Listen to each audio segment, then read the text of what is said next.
करते हैं आपके अपने YouTube channel physics feed bill Ankit पर। साथियों, आज मैं आपको पढ़ाने वाला हूँ जो हमारी इलेक्ट्रिसिटी है उसका सबसे इम्पोर्टेंट टॉपिक, और इस सूत्र से बनने वाले जितने भी प्रकार के क्वेश्चन हैं वो आज मैं यहाँ पर डिस्कस करूँगा।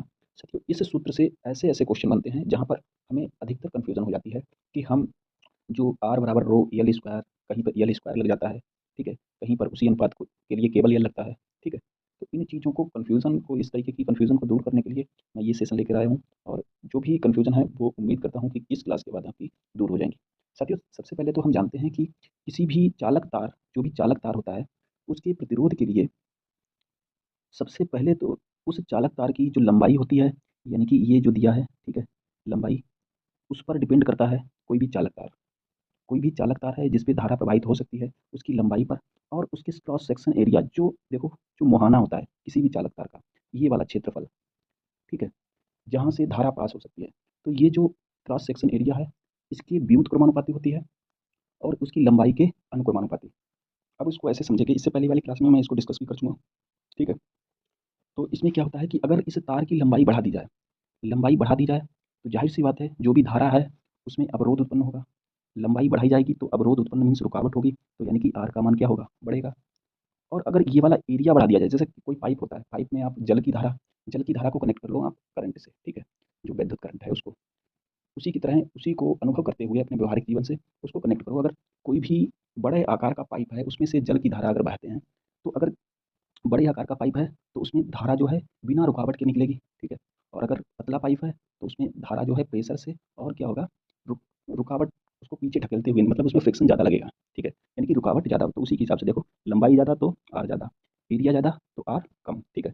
समझ गए इतना, ठीक है। अब इससे बनने वाले क्वेश्चन क्या हो सकते हैं साथियों? इससे बनने वाला पहला क्वेश्चन हो सकता है कि ऐसे कह दिया जाए कि यदि किसी चालक तार की लंबाई को 2 गुना कर दिया जाए, लंबाई को 2 गुना कर दिया जाए, यल 2 गुना, 2 टाइम्स, ठीक है, 2 टाइम्स, तो प्रतिरोध कितना हो जाएगा? तो इस सूत्र से देख लो, अगर लंबाई 2 गुनी कर देंगे तो प्रतिरोध भी कितना हो जाएगा? R बराबर हो जाएगा 2 गुना, ठीक है, हो जाएगा ना। अगर इसमें एरिया को 2 गुना कर दें, मीन्स एरिया 2 टाइम्स कर दें, 2 टाइम, तो प्रतिरोध कितना हो जाएगा? तो देखो, अगर 2 गुना कर देंगे तो बचे बटे में 2 आ जाएगा, तो बटे में 2 आ जाएगा, यानी कि पूरे का कितना हो जाएगा? हाफ। तो R कितना हो जाएगा? हाफ टाइम्स, हाफ टाइम्स, ठीक है। अब तीसरा क्वेश्चन एक साथ इसको पूछ सकते हैं कि अगर लंबाई को 2 गुना और एरिया को भी 2 गुना कर दिया जाए, एरिया को भी 2 गुना कर दिया जाए, तो उस पर क्या प्रभाव पड़ेगा? तो उस पर क्या प्रभाव पड़ेगा? तो लंबाई 2 गुनी की और 2 गुना एरिया कर दिया, तो उस पे क्या प्रभाव पड़ेगा? कोई प्रभाव नहीं पड़ेगा, पहले के जैसा रहेगा, ठीक है। जैसे देखो, आर बराबर लगाओ 2L बटे 2A, तो 2 से 2 cancel, row L upon A, ठीक है। ये इतना यहाँ पर हो गया, इतना यहाँ पर क्लियर हो गया, ठीक है। अब क्या करते हैं, इसको देख लेते हैं, इससे और क्या क्वेश्चन बन सकता है? इससे एक क्वेश्चन और इसी साधारण सूत्र से बन सकता है। देखो, अभी जो ट्रिकी क्वेश्चन है वो अभी आने वाले हैं, जो अभी सिंपल फार्मूला है उसी से बता रहे हैं कि अगर आर बराबर 2 ओम, यल बराबर 2 मीटर, एरिया बराबर 2 मीटर स्क्वायर, 2 मीटर, क्योंकि एरिया तो मीटर स्क्वायर में होता है, तो रो का मान कितना होगा? रो का मान कितना, मतलब प्रतिरोधकता कितनी होगी, उस चालक तार की प्रतिरोधकता कितनी होगी? तो कितनी होगी प्रतिरोधकता? ये सभी मान इस सूत्र में रख के हम इसको ज्ञात कर लेंगे, ठीक है। तो रो बराबर आर बराबर क्या हो जाता है? रो यल का मान 2 है, ए का मान 2 है, अच्छा आर का मान भी दिया था, आर का मान कितना दिया था भाई? आर का मान भी लगा लो, आर का मान कितना दिया है? आर का मान दिया है 2, तो 2 से 2 कैंसिल, रो बराबर कितना आ जाएगा? 2। अब इसका ओम होता है तो इसका मतलब क्या होता है? ओम, ओम मीटर, ओम मीटर, ठीक है, ओम मीटर या मोह भी कह देते हैं, क्योंकि ओम का, ठीक है। चलो, अब ये तो हो गया सिंपल क्वेश्चन, सिंपल क्वेश्चन, ठीक है, सिंपल क्वेश्चन। लेकिन इससे एक क्वेश्चन और बनता है, वो किस टाइप का होता है? वो होता है इस टाइप का, मतलब किसी भी चालक तार में एरिया डायरेक्ट ना देकर, अनुप्रस्थ काट का एरिया ना देकर, उसमें कह दिया जाए कि अनुप्रस्थ काट के क्षेत्रफल का, अनुप्रस्थ काट का जो क्षेत्रफल है, ठीक है, उसको ना देकर क्या दे दिया जाए? उस एरिया का, उस सर्किल का आर का मान दे दिया जाए, इसका मान दे दिया, रेडियस का मान दे दिया जाए कि उसका अनुप्रस्थ काट का जो त्रिज्या है वो कितनी है, मान लिया 2 दे दिया गया, ठीक है, छोटी संख्या, क्योंकि हमें क्वेश्चन को समझना है कि क्वेश्चन किस प्रकार से पूछे जा सकते हैं।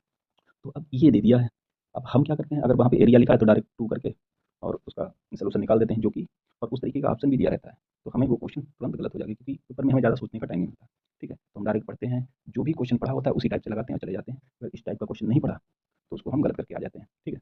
तो क्या करना है, अब देखो यहाँ पर एरिया दिया है, तो यानी कि आर का क्या करेंगे, हम स्क्वायर करेंगे। अगर कह दिया जाए कि अगर त्रिज्या को 2 गुना कर दिया जाए, त्रिज्या को क्या कर दिया जाए, 2 गुना कर दिया जाए, इस तरीके का क्वेश्चन है, तो प्रतिरोध कितना हो जाएगा। तो त्रिज्या को अगर 2 गुना किया है तो 2 का स्क्वायर कितना हो जाएगा, यानी कि ये हो जाएगा 4 पाई आर स्क्वायर। ठीक है, यानी कि टोटल कितना हो जाएगा, 4 1/4 गुना हो जाएगा, 1/4 गुना। ये तो गुना जब क्वेश्चन में आए तब तब की ये बात है, कितना गुना कर दिया जाए तो कितने गुना रह जाएगा। ठीक है, इस तरीके का क्वेश्चन है। लेकिन अब बात होती है कि डायरेक्ट ये पूछा जाए, डायरेक्ट मान दिए जाए, वैल्यू दी जाए और मान पूछा जाए, तो हम डायरेक्ट आर का मान भी दिया रहेगा वहाँ पे। ठीक है, आर का मान भी दिया रहेगा, एल का मान भी, और ये मान भी दिया रहेगा। तो हम क्या करेंगे, पाई का मान भी लगाएंगे और उसकी वैल्यू निकालेंगे, रो की वैल्यू निकाल देंगे। अब इस क्वेश्चन में एक और पॉइंट है जो हमें ध्यान रखना योग्य है, और वो ध्यान रखना चाहिए कि जो रो होता है वो लंबाई और क्षेत्रफल पर डिपेंड नहीं करता है। तो सर आपने अभी ये रो का मान कैसे निकलवा दिया था, लंबाई दी हुई थी, क्षेत्रफल दिया हुआ था, और आपने रो का मान निकलवा दिया। अगर डिपेंड ना करते तो रो का मान क्यों निकलता। देखो क्वेश्चन में समझो, क्वेश्चन में अगर ये दिया है कि रो का मान इतना है, क्वेश्चन में दिया है पहले से कि किसी चाल के प्रतिरोधकता का मान, किसी चालक तार की प्रतिरोधकता इतनी है, दे दिया गया, फिक्स कर दिया गया कि संख्यात्मक मान 2 है, फिक्स कर दिया गया। ठीक है, अब अगर हमसे पूछा जाए कि उसकी लंबाई को 2 गुना कर दें तो उसकी प्रतिरोधकता कितनी रहेगी, हो जाएगी, तो सेम रहेगी। ठीक है, क्योंकि प्रतिरोधकता चालक तार के नेचर पर डिपेंड करता है। अब उस टाइम पे हमने जो प्रतिरोधकता निकाली थी, उस टाइम पे हमें पहले से ज्ञात ही नहीं थी। ठीक है, वो पहले से ज्ञात ही नहीं थी, वो हमें बाद में पता चला हाँ इसकी प्रतिरोधकता इतनी है, तो प्रतिरोधकता जितनी आई वही उस चालक तार की प्रतिरोधकता हो गया और वो उसका संख्यात्मक मान हो गया। वो उसके बाद लंबाई चेंज करने पर उसको चेंज नहीं किया जा सकता था। ठीक है, तो सूत्र में अगर वैल्यू दी हो तो प्रतिरोधकता निकाल जरूर सकते हैं उसके माध्यम से, क्योंकि अगर हमें सबका वैल्यू दे दिया जाए तो प्रतिरोधकता का मान निकाल सकते हैं। लेकिन अगर ये पूछा जाए कि लंबाई बढ़ा दी जाए इतने गुना तो प्रतिरोधकता कितने गुना हो जाएगी, तो वो उतनी रहेगी। ठीक है, चलिए ये तो हो जाए इतने कुछ। अब इसमें कंडीशन आती है एक और, जब तार को खींचा जाए या मरोड़ा जाए। अच्छा, ये वाला कॉन्सेप्ट अलग कैसे हो सकता है कि तार को खींचा जाए, इससे क्या मतलब है सर, यहाँ पे जो फार्मूला लगाया वो क्या था, वो ये था कि तार को काट दिया जाए, मतलब उसका वॉल्यूम जो तार है, कोई तार था, उसकी हमने लंबाई बढ़ाई, तो उसके क्षेत्रफल से ये मतलब नहीं था कि क्षेत्रफल हमने सेम रखा, क्षेत्रफल क्या रखा, सेम रखा, केवल लंबाई बढ़ाई गई। ये हमें बता दिया गया कि क्षेत्रफल इतना हो गया, लंबाई इतनी हो गई। हमें उसका उसमें कितना मेटल मिलाया गया बाद में उससे कोई फ़र्क नहीं था, और उसका कितना वॉल्यूम चेंज हुआ है उससे कोई मतलब नहीं था। डायरेक्ट ये कह दिया गया गया था कि लंबाई इतनी बढ़ाई जाए और क्षेत्रफल इतना घटाया जाए, वगैरह वगैरह। ठीक है, लेकिन यहाँ पर क्या कहा गया है, देखो यहाँ पर अगर तार को मरोड़ा जाएगा तो सीधी सी बात है, अगर तार को मरोड़ा जाएगा या खींचा जाएगा तो उसका वॉल्यूम तो चेंज नहीं होगा ना। मान लिया इस तार को अगर खींचा गया, इसको स्ट्रेस किया गया, तो उसका वॉल्यूम जो होगा वो चेंज नहीं होगा, मतलब जो मोटा तार था अब वो पतला हो जाएगा। ठीक है, अगर उसकी लंबाई में वृद्धि कर दी गई, उसकी लंबाई में वृद्धि कर दी गई तो उसकी जो क्षेत्रफल है वो कैसा हो जाएगा, छोटा हो जाएगा। कुल मिलाकर उसका वॉल्यूम जो है V1 बराबर V2 बराबर सेम रहेगा। ठीक है, अब यहाँ से सूत्र निकाल लो, जैसे लंबाई को 2 गुना कर दिया जाए या 3 गुना कर दिया जाए, तो देखो यहाँ पर इसी सूत्र से हम निकाल सकते हैं रो यल अपॉन ए होता है।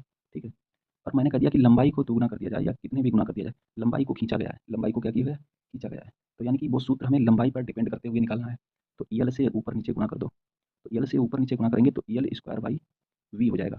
और ये जो बी है, सॉरी बी यहाँ पर बी होता है, बी स्क्वायर नहीं होता है। ठीक है, तो बी हो जाएगा, यानी कि बी जो है वो कांस्टेंट हो जाएगा। ठीक है, पूरी बॉडी के लिए बी क्या है, दोनों के लिए वो बी जो है वो कांस्टेंट है। तो ये तो कांस्टेंट हो गया, रो भी कांस्टेंट होता है, तो केवल किस पर डिपेंड करेगा, आर बराबर यल स्क्वायर पर।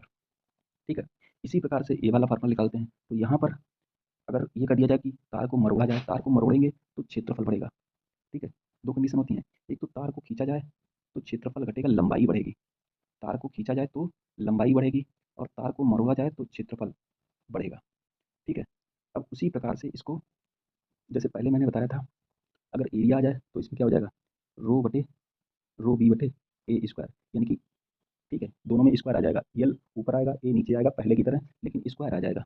ठीक है, जैसे इस सूत्र में देखो दिखाया गया है, समझ गया।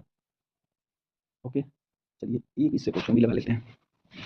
क्या कर दिया गया कि अगर किसी तार को खींचकर, किसी तार को खींचकर ठीक है 2 गुना कर दिया जाता है, तार को खींचकर L1 बराबर L2 बराबर 2L1, तार को खींचकर 2 गुना कर दिया जाता है, यानी कि उसका वैल्यूम चेंज नहीं होता है।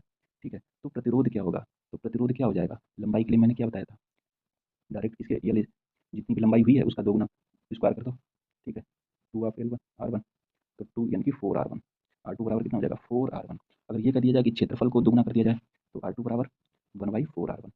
ठीक है, इस तरीके से तीसरा क्वेश्चन इस तरीके से बनता है कि अगर किसी चालक तार को मरोड़कर उसका जो एरिया है, ठीक है, उसके जो अनुप्रस्थ काट का क्षेत्रफल का जो त्रिज्या है वो कितना कर दिया जाए, 2 गुना कर दिया जाए मीन्स, ठीक है, आर था पहले 2 आर कर दिया जाए, 2 आर कर दिया जाए तो क्या हो जाएगा। अब देखो जो ए स्क्वायर है यहाँ पर, ए स्क्वायर है उसको क्या कर देंगे, आर, ये है क्षेत्रफल, जब इसको उसके फॉर्म में लिखेंगे तो पाई आर स्क्वायर हो जाता है, तो ए का स्क्वायर है तो पाई स्क्वायर आर की घात 4 हो जाएगा, ठीक है। तो यहाँ पर अगर त्रिज्या को 2 गुना कर देंगे तो 2 की घात 4, यानी कि कितना हो जाएगा, R2 बराबर R1 का 16 गुना, 2 दूनी 4 दूनी 8 दूनी 16, तो R1 का 16 गुना 1/16 गुना घट जाएगा, ठीक है। इतने इस टॉपिक से क्वेश्चन बनने वाले थे और इन सभी क्वेश्चंस के बारे में बता दिया। आशा करते हैं आपकी सभी कन्फ्यूजन इस जो टॉपिक से हैं वो दूर हो गई होंगी। साथियों, अगर सेशन अच्छा लगे तो प्लीज़ सेशन को लाइक करें, अगर अगर आप चाहते हैं ऐसी वीडियो लेकर आएँ तो प्लीज़ कमेंट में ज़रूर मेंशन करें और बताएँ कि आपको ये वीडियो कैसी लगी। साथियों नमस्कार, जय हिंद, वंदे मातरम।